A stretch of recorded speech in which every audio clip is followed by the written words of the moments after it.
Muy buenas a todos, ¿cómo están? ¿Qué tal? Bienvenidas y bienvenidos a este nuevo programa, esta nueva emisión de Ojo con los Medios a través del poderoso Avi Ayala. ¿Cómo está? ¿Cómo está, doctor? ¿Todo bien, usted? Saludos a toda la paseñidad, a todas las paseñas y los paseños en su día. Estamos en vivo y en directo para transmitir nuestro querido espacio. Bueno, ¿todo tranquilo entonces? Todo bien, sí. Acá festejando los 206 años de esta cuna de guerreros y tumba de tiranos, así que por eso escuchamos Chuquiago Marca de los Jarcas de fondo. Excelente. Bueno, vamos a ver si ya nos metemos en materia informativa. Queríamos hablar desde un par de semanas ya con el sociólogo chileno Ricardo Valladares, un amigo de la casa, un amigo de Ojo con los Medios. Él es sociólogo, está en Santiago. Vamos a ver si podemos establecer contacto con él, si tenemos esa suerte. Ricardo, no sé si nos escuchás por allá. ¿Estás ahí? Sí, sin problema lo escucho. Un saludo a todos los amigos de Bolivia, todos los amigos de Ayala, un abrazo gigante de acá de Santiago de Chile. Excelente, Ricardo, te escuchamos perfecto, un abrazo muy grande. Queríamos charlar con vos algunos temitas, empezando por lo más caliente, que es todo lo que se comentó en torno a la visita del Papa Francisco a Bolivia y sus declaraciones sobre el tema marítimo. Ayer estuvimos repasando aquí algunas reacciones de la clase política chilena, de Michelle Bachelet, de Jorge Tarud, de ¿quién más? Walker, De Ignacio Ignacio Walker. Walker. Nos pareció que se armó bastante movida en torno a las declaraciones del Papa Francisco. Estuvimos remitiendo también la designación de José Miguel Insulza como representante de la parte chilena. Así que, bueno, queríamos en principio consultarse eso. ¿Cómo se vivió allá el tema del Papa? ¿Esperábamos que no se comente nada o esperaban desde Chile que no se comente nada? Desde Bolivia querían que el Papa se pronuncie. Finalmente hubo ese pronunciamiento, hubo diferentes interpretaciones. ¿Cómo lo ves vos? Bueno, yo creo que de la muestra que ustedes nos están indicando es una muestra un poco también tendenciosa, digamos, de los sectores más conservadores de nueva mayoría, como son Tarut, Walker, mismo Insunza, digamos que corresponden incluso al sector que hoy día está poniendo freno a la reforma y por lo tanto no nos extraña que hayan emitido ese tipo de comentarios o se hayan manifestado un poco adversos a la, a la comunicación que dio a conocer el Papa Francisco I con su visita a Bolivia.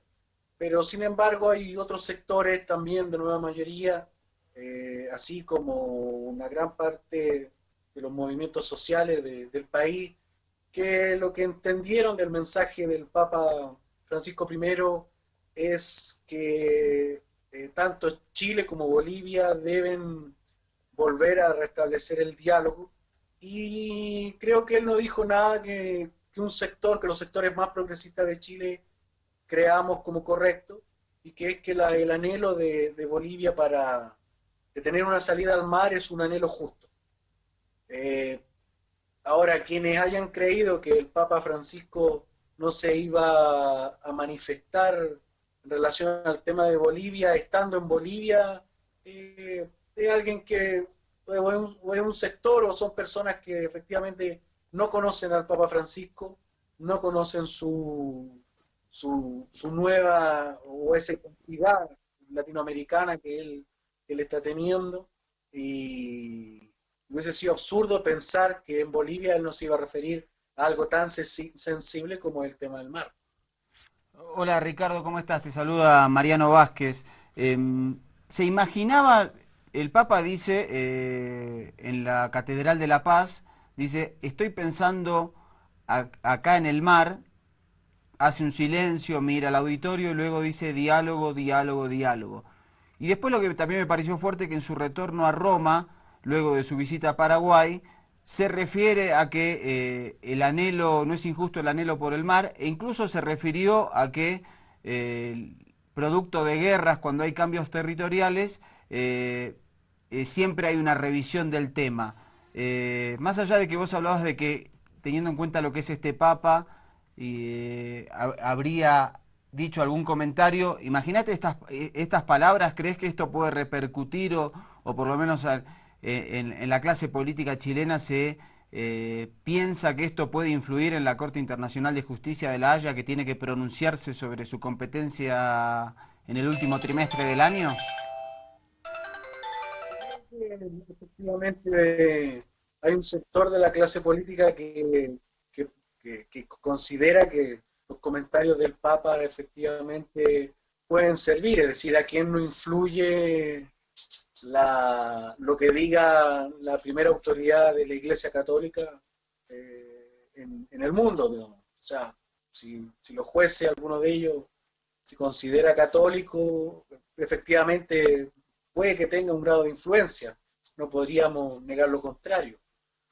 Pero no creo que efectivamente haya sido una materia de preocupación con respecto a lo que piensen los jueces, sino que yo creo que el sector más reaccionario de la clase política chilena se preocupó más de la influencia que pueden tener las palabras del Papa en la población chilena.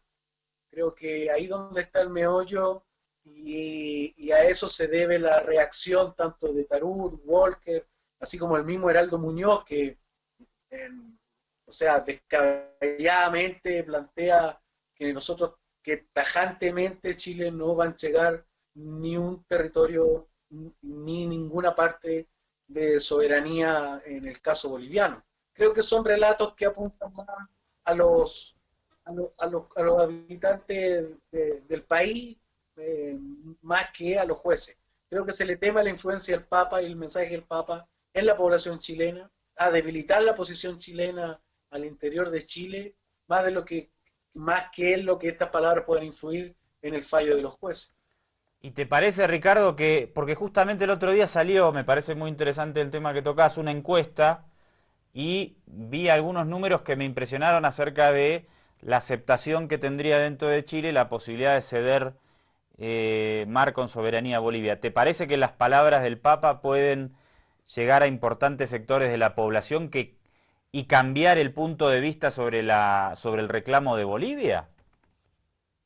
Sí, sin duda, yo creo que el Papa, y sobre todo este Papa tiene, al ser un Papa latinoamericano, además con una fuerte vocación y en su relato de justicia, tanto justicia social, yo creo que también lo que está planteando es una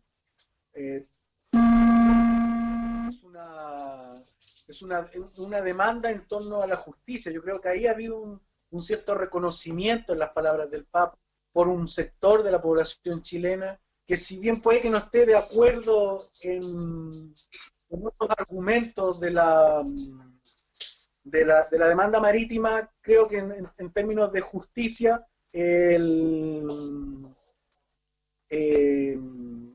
eso sí puede incidir. Me dan un segundito que tengo un problema con la energía aquí, lo resuelvo y... Perfecto, Ricardo, adelante, adelante, resuelva los problemas tecnológicos que tienen ahí. Mientras tanto, nosotros vamos a aprovechar para poner en pantalla donde tenemos, doctor, la nota de Hispan TV que... La número 9, querido Lucho, el realizador, ahí nuestro realizador del día del feriado, la nota sobre Hispan, las repercusiones que hubo sobre el pedido de Chile de restablecer relaciones con Bolivia. Vamos, porque el tema está acá en la región en candela y todavía hay repercusiones, así que vamos a repasar algunas de ellas que grabamos aquí desde Bolivia para la cadena Hispan TV. La gira del Papa Francisco desató un nuevo escenario en el centenario conflicto entre Chile y Bolivia. Tras un llamado al diálogo del líder religioso, el canciller chileno invitó a Bolivia a restablecer relaciones diplomáticas plenas. Desde La Paz, el gobierno de Evo Morales respondió que solo es posible reponer los embajadores Si Santiago muestra su disposición a discutir la histórica demanda de una salida soberana al Océano Pacífico. Bolivia pues se cansó de ser burlada, ¿no?, con eso que los chilenos entienden como diálogo, y decidió de una vez por todas ir a la Corte de Justicia de La Haya a pedir diálogo, pero diálogo de buena fe, en tiempos y en plazos perentorios, y además con una salida soberana para Bolivia al Pacífico. El gobierno de Evo Morales logró que el máximo representante de la Iglesia Católica se pronuncie sobre el histórico reclamo por una salida al Pacífico. El Papa aseguró que no es injusto que Bolivia aspire a recuperar su salida al mar. Yo creo que hoy ha quedado más claro que nunca. La manifestación del Papa yo creo que es absolutamente contundente. No sé qué podrán inventar ahora nuestros detractores, los que no quieren de una vez por todas cerrar esta vieja herida que sigue sangrando en la región. Me refiero a Chile, naturalmente. Desde Santiago, el canciller Heraldo Muñoz respondió que respeta las declaraciones del Papa Francisco y que su país sigue abierto al diálogo, pero descartó la posibilidad de una mediación por parte del jefe del Estado del Vaticano. Chile no tiene asuntos pendientes con Bolivia. La posibilidad, la perspectiva de ir hacia una integración regional franca, sincera, sin ningún tipo de tapujo, lamentablemente sigue siendo postergada por esta actitud caprichosa, incomprensible de Chile. En las calles, la ciudadanía pide diálogo. Sin condiciones.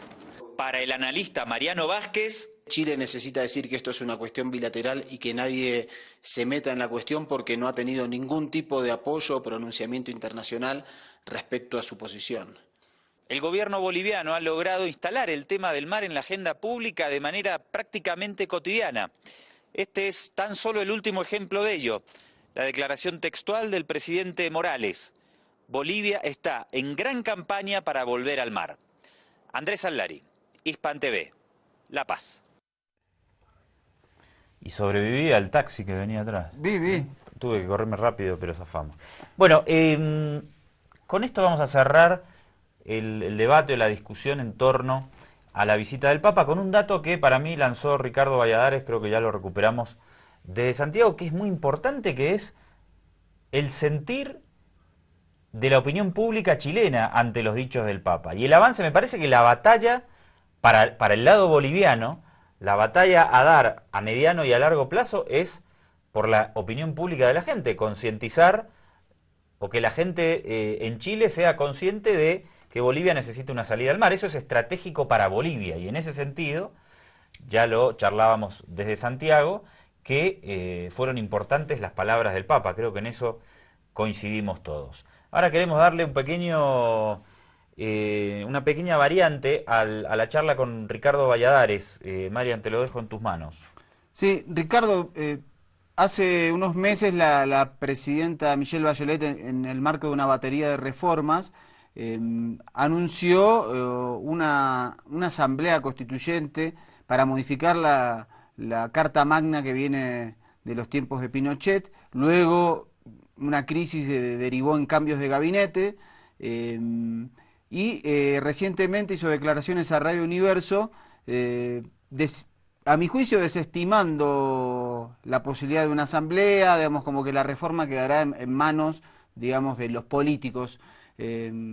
¿Cómo es esta situación? Si nos podés aclarar cómo está el debate social sobre la Asamblea Constituyente, el cambio de la Carta Magna en ese país.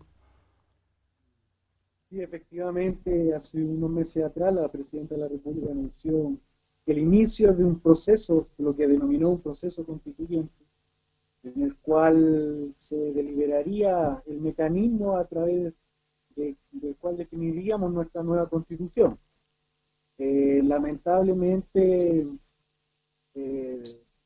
y debido a los escándalos de corrupción que han habido, sobre todo en el primer semestre del 2015, que debilitó mucho a los sectores más progresistas de nueva mayoría, tuvo como consecuencia la reinstalación de lo que se denomina acá el Partido del Orden, es decir, los sectores más conservadores y sobre todo los sectores más reaccionarios de la democracia cristiana y lo que se denomina el centro de nueva mayoría, y también un sector más reaccionario, conservador del Partido Socialista, ha vuelto a tomar el control del gobierno. Y por lo tanto, este anuncio se suma a una serie de limitaciones que se ha autoimpuesto tanto el Ejecutivo, en la persona de la presidenta Michelle Bachelet, así como del conglomerado mismo, en el cual se plantea y se dice que lamentablemente ya no será posible llevar a cabo la reforma debido al contexto económico que vive el país, de ralentización de la economía y también de la economía mundial. Lo que nos parece, sobre todo a los sectores de izquierda, de nueva mayoría, los sectores más progresistas, como un error político muy grave que daña aún más la credibilidad de la clase política y del conglomerado del cual es parte un gran número de partidos. Y lamentablemente lo que ha anunciado la presidenta ayer o antes de ayer es el inicio de un proceso consultivo, lo cual eso no tiene nada que ver con el inicio de un proceso constituyente, sino que lo que se va a llevar a cabo es un proceso consultivo con organizaciones ciudadanas, juntas de vecinos, etcétera, para ver los contenidos de la nueva constitución. Y ha habido un sector de la nueva mayoría que ha reaccionado, sobre todo el Partido Comunista de Chile, planteando que eso no es un proceso constituyente, que el proceso constituyente tiene que ser derivado del soberano, y aquí lamentablemente nuevamente a Chile le tienen miedo a la democracia, le tienen miedo a la participación plena del pueblo en los destinos del país, y eso creo que está tensionando al bloque y también se está redefiniendo la participación de algunos sectores, sobre todo los sectores más de izquierda, de nueva mayoría, en este conglomerado, en esta alianza, donde los sectores conservadores han vuelto a tomar el control de la agenda. Ricardo, te quiero hacer una pregunta antes de ir a un corte y pedirte también si nos podés acompañar un rato más, porque hay otros temas que queremos tratar contigo. Pero mientras hacías esa descripción de lo que sucede en Chile con el tema de la constituyente, recordaba los ímpetus de cambio que trajo aparejada la vuelta de Michelle Bachelet al poder en Chile, todas esas manifestaciones de estudiantes pidiendo una reforma que le antecedieron, y lo estaba relacionando con Grecia. Quería hacerte una pregunta más a tono de sociólogo que de especialista en la situación chilena. ¿Qué pasa en el poder global y en nuestras sociedades que es tan difícil implementar cambios? Que vemos que en distintos países hay como dos canales, ¿no? Unas fuerzas sociales que pugnan por democratizar las sociedades y unos poderes fácticos, históricos, podríamos decir de alguna manera, que hacen toda la fuerza posible y tienen generalmente los resortes del poder para impedir que esos cambios se lleven adelante. Vimos en Grecia la imposibilidad de salir de las políticas de ajuste y lo relaciono con Chile por la imposibilidad de llevar adelante una asamblea constituyente que era parte del programa del gobierno, y ahora vemos que hay trabas conservadoras que buscan impedirlo. ¿Qué pasa que en todos nuestros países es tan difícil llevar adelante cambios estructurales? Bueno, tal como leí hace poco un artículo de Manuel Wallenstein, gran sociólogo y teórico norteamericano, también de izquierda y progresista, efectivamente ha habido una tendencia en este año de una vuelta tanto de las izquierdas mundiales como de la izquierda latinoamericana hacia la derecha. Y eso se puede deber, yo creo que al temor de un horizonte utópico que efectivamente no tenemos bien definido, o no existe mayores definiciones a cuáles son las alternativas que se debieran construir distintas al capitalismo y al neoliberalismo.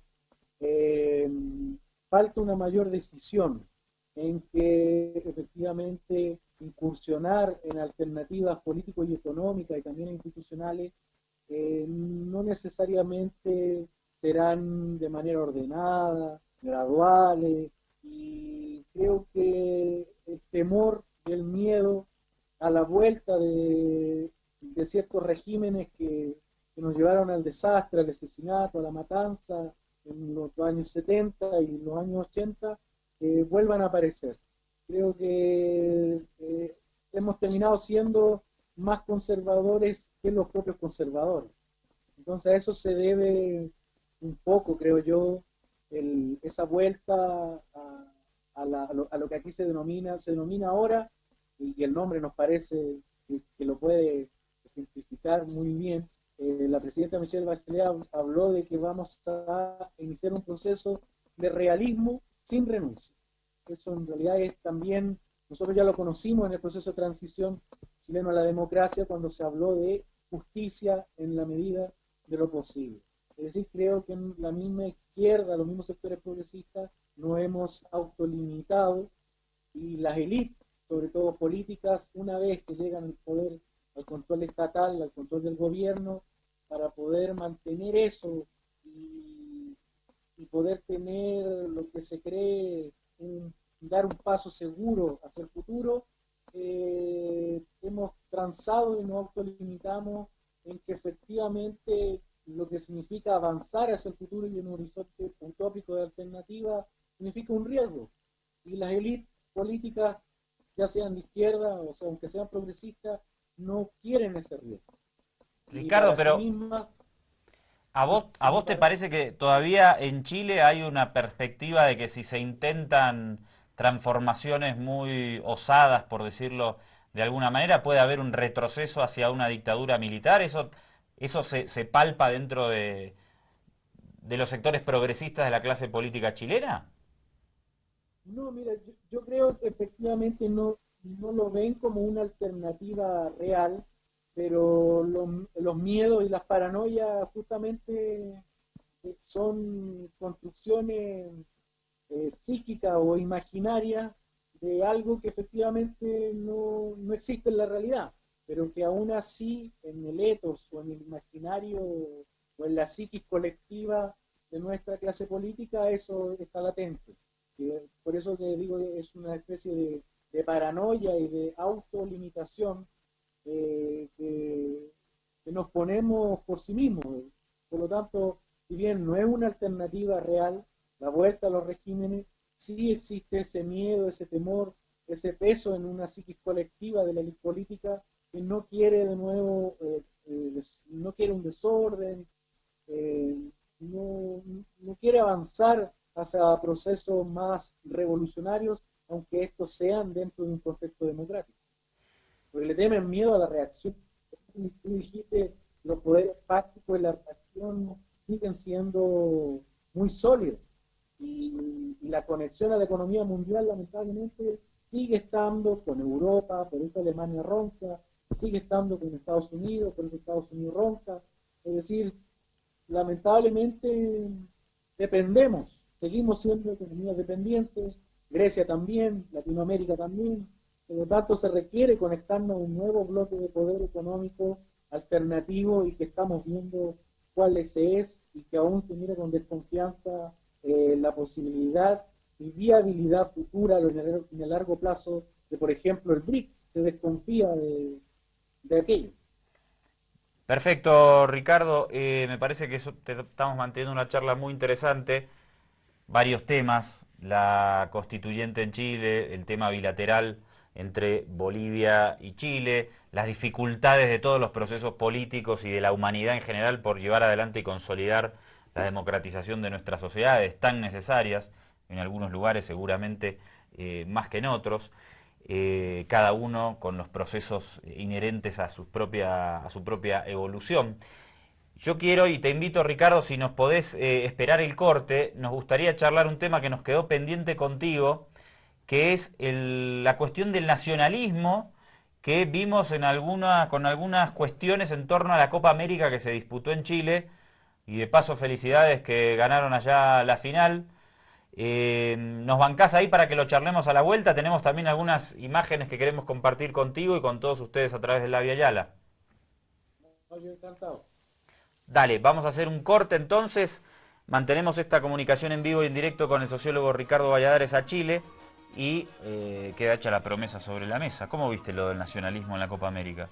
Vimos cosas en los medios bastante desagradables. Fuerte, mucho chauvinismo y en general a esa propensión que hay en las hinchadas de fútbol, de atacar, digamos, a veces con antecedentes futbolísticos y muchas veces con antecedentes políticos a los rivales de turno. Esto aparece muy exacerbado y me parece que el rol de los medios ha sido el peor. Lo repasamos y lo debatimos al regreso en esta mesa de ojo con los medios por el Avia Yala.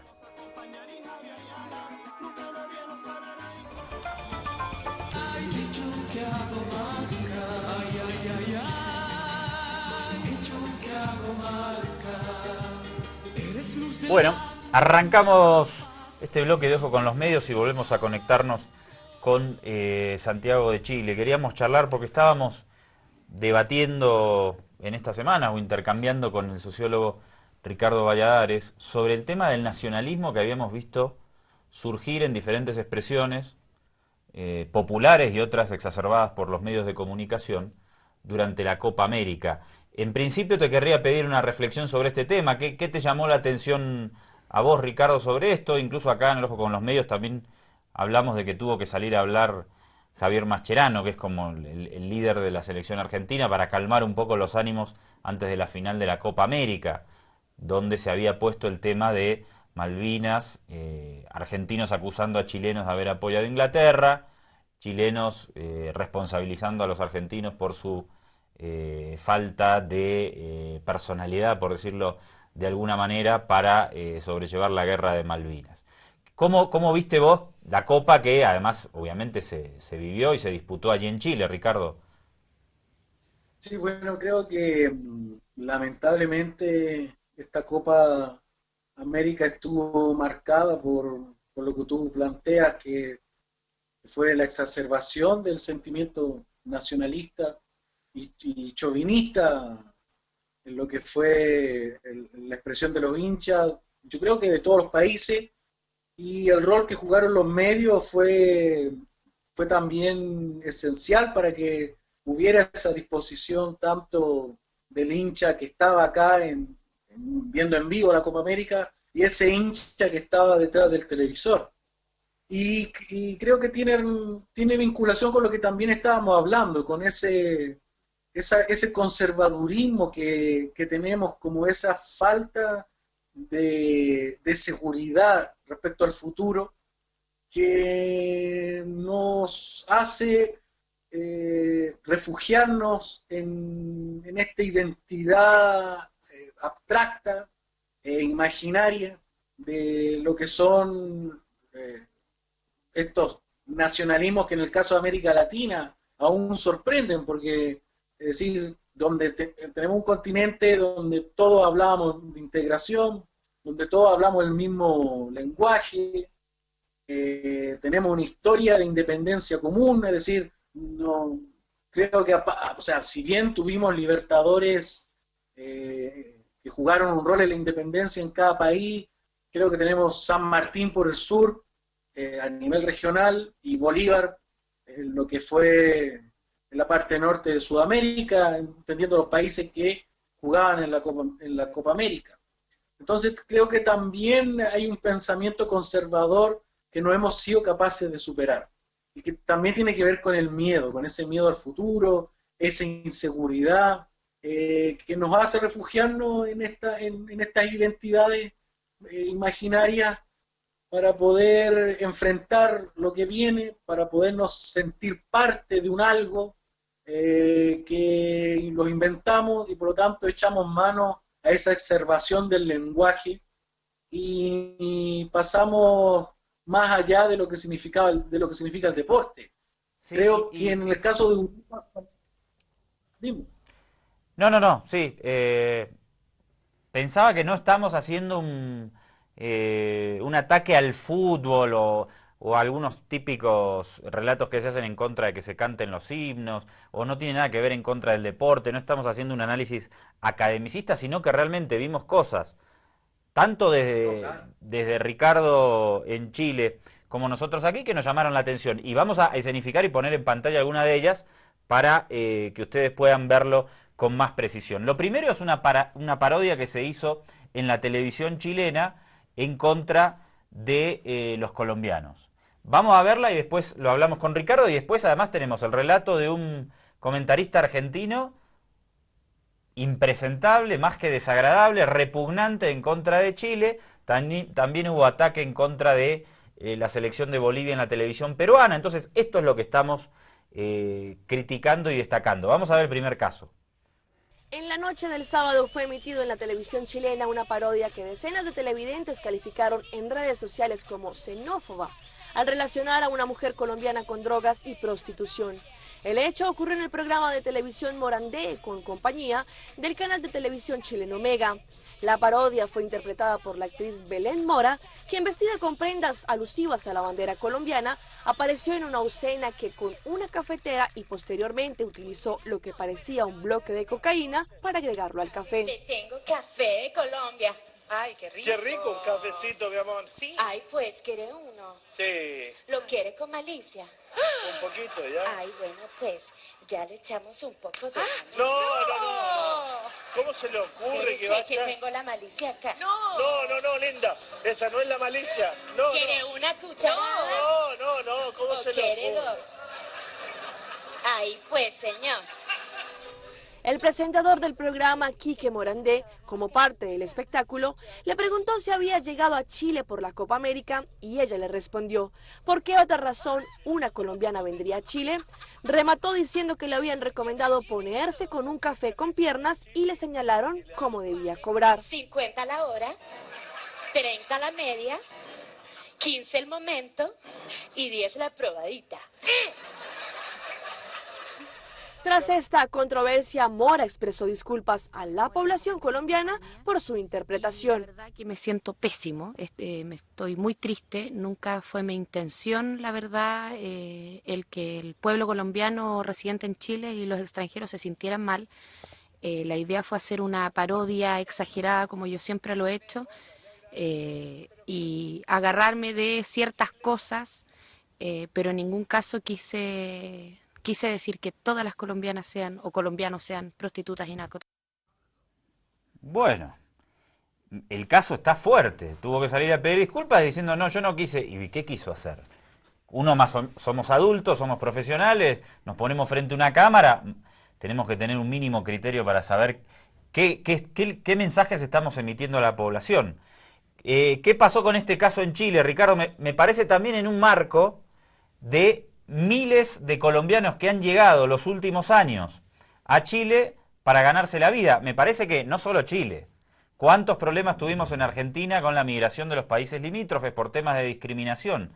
Y algo de esto, evidentemente, que está por detrás de lo que se escenificó en ese momento en la televisión chilena.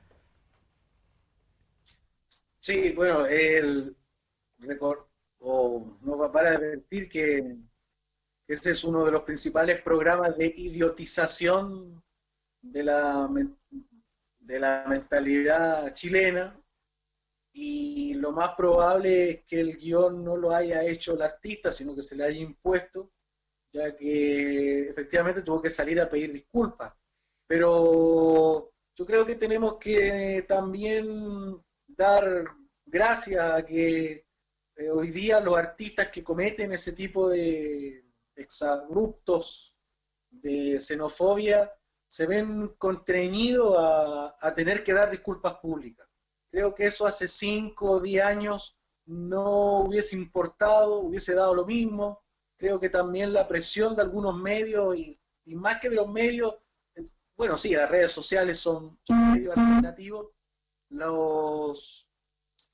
también resultó importante. Creo que las redes sociales como medios alternativos a los medios oficiales, donde se manifiesta ese ciudadano en solitario, en un vacío infinito, donde tiene espectadores que no conoce, y donde es fácil, digamos, lanzar la crítica, sirvió de utilidad y de conciencia, valga la redundancia, crítica y reflexiva, y tuvo un peso específico en que esta artista se viera en la obligación de dar disculpas. Ahora lo que efectivamente debió haber correspondido es que el canal debió haber dado disculpas, el director del programa debió haber dado disculpas, y esto no ocurrió. Pero por lo menos tuvimos un artista que se vio obligada a dar disculpas en las redes, y eso hace 5 o 10 años hubiese sido imposible.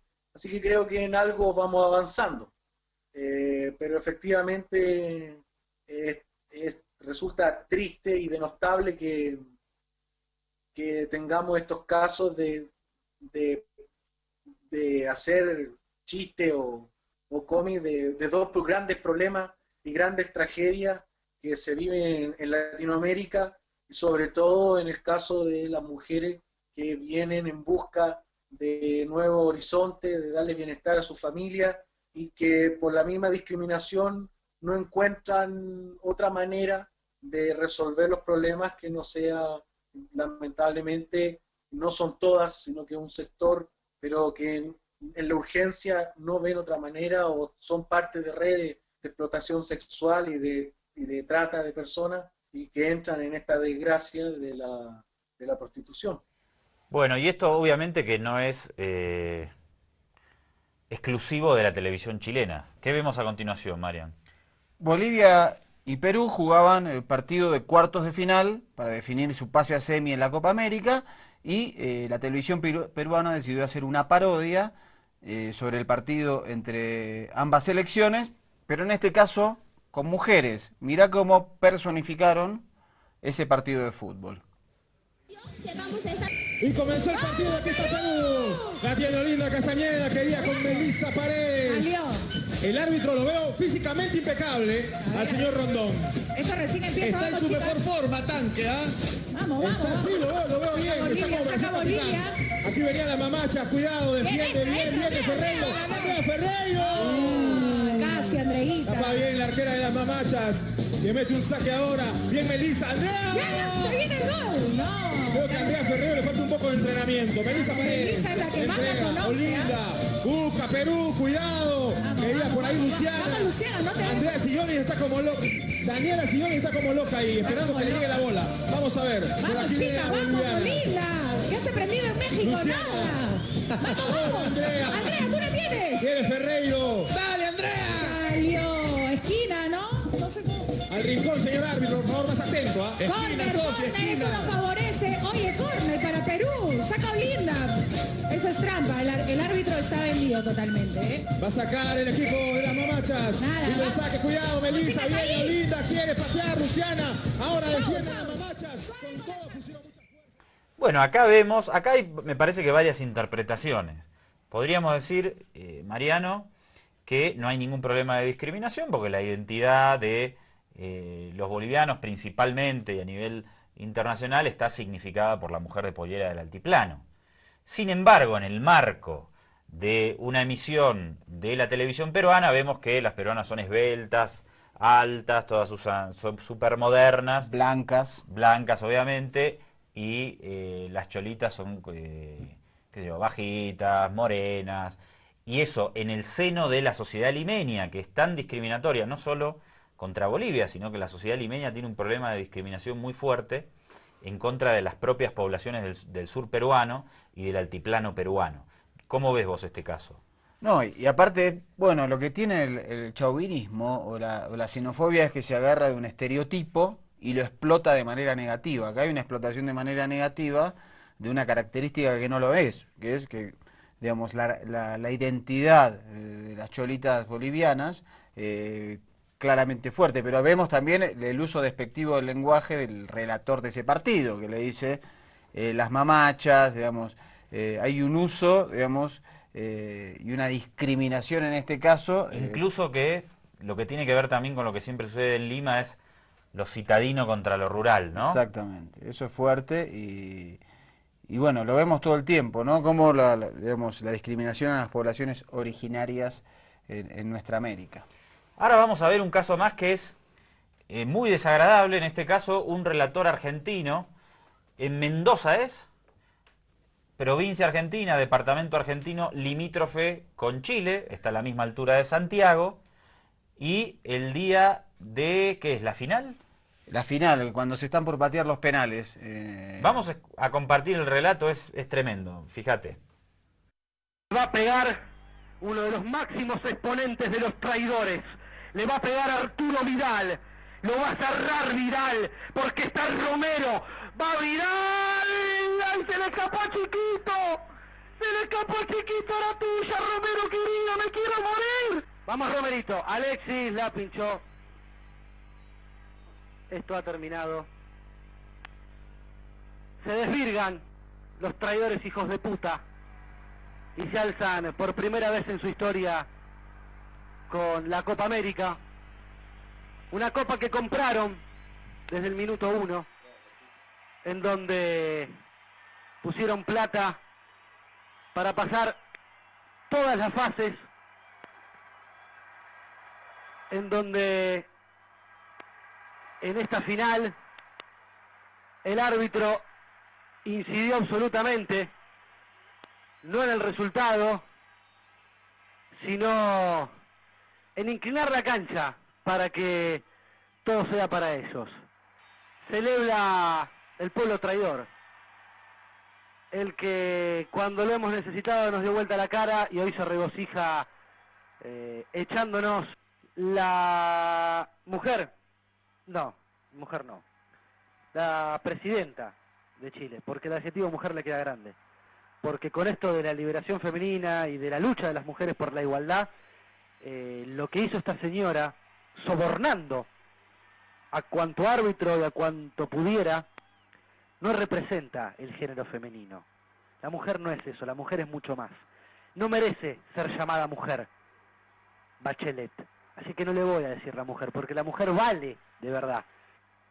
Así ganó la Copa el país traidor. Estos traidores... Bueno, vamos a habilitar la ventana con Santiago, por favor. Tremendo el relato de este tipo. La responsabilidad, vuelve la reflexión de antes, ¿no? De un comunicador, de estar frente a una cámara, frente a un micrófono, en este caso ocurría por radio. Realmente tremenda las palabras de este personaje, que seguramente debería tener alguna penalidad, no solo por parte del medio, sino por parte de la justicia argentina en este caso. ¿Lo habías escuchado, Ricardo? No lo había escuchado.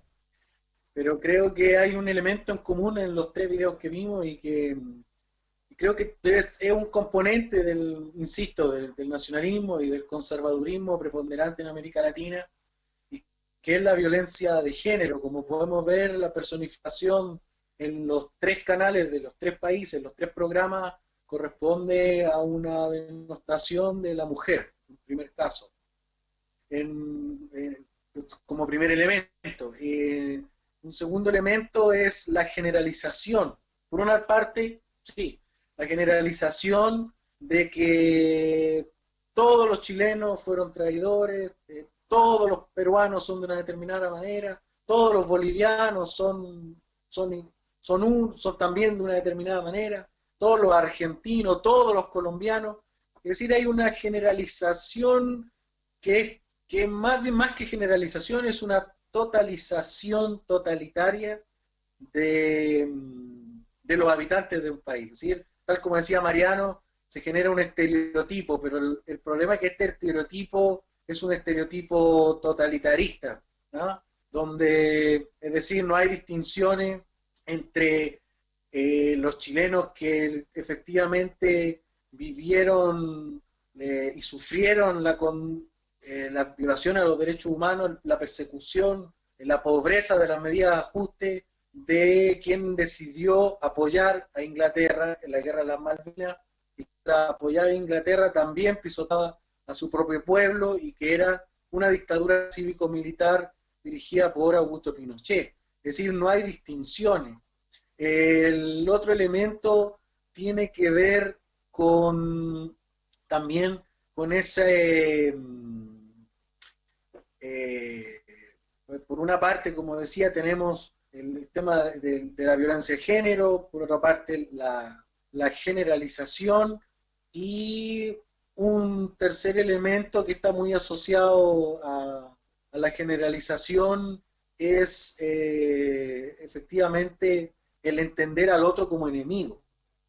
Creo que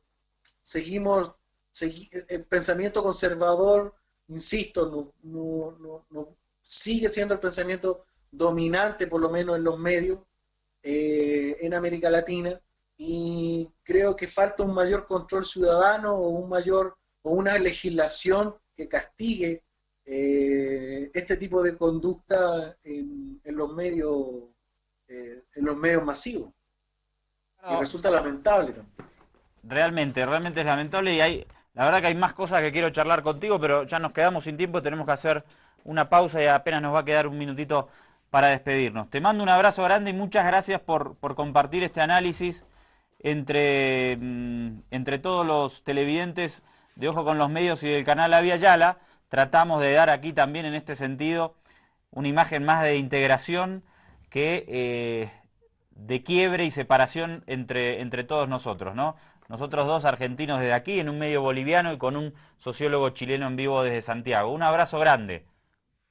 Un abrazo a todos los hermanos bolivianos y a todo el equipo de trabajo de Ayala que hacen un gran aporte a lo que es la integración latinoamericana y a hacer la distinción de los medios y a esa vigilancia que hacen también con su programa Ojo con los Medios. Un abrazo a los dos, a Mariano, a ti Andrés y a todo el equipo del programa. Muchas gracias, Ricardo. Un abrazo grande. Me parece que buenísimo el mensaje en contraposición a lo que estuvimos repasando en el programa de hoy y más que nunca, ojo con los medios.